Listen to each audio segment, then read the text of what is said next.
Like व subscribe करा आणि बेल आयकॉनला क्लिक करा। गांधीनगर येथील रस्त्याचे व गटारीचे काम पूर्ण। गणेश सुतार, करवीर तालुक्यातील उद्धव बाळासाहेब ठाकरे गट।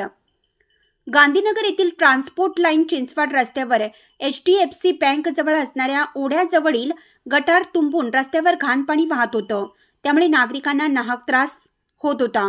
तसेच ट्रान्सपोर्ट लाईनच्या गाड्यांना तारेवरची कसरत करावी लागत होती, यामुळे नागरिकातून संताप व्यक्त केला जात होता। तसेच याची तक्रार करून देखील घेतली जात नव्हती। शिवसेना उद्धव बाळासाहेब ठाकरे गटाचे करवीर तालुका अध्यक्ष गणेश सुतार यांनी याच PWD खात्याकडे पाठपुरावा करून निवेदन दिलं होतं।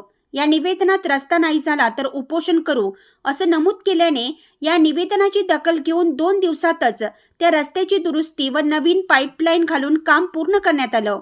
त्यामुळे नागरिकातून समाधान व्यक्त केलं जात आहे। इंडियाचा आवाज न्यूजसाठी गांधीनगरहून करिश्मा सुतार।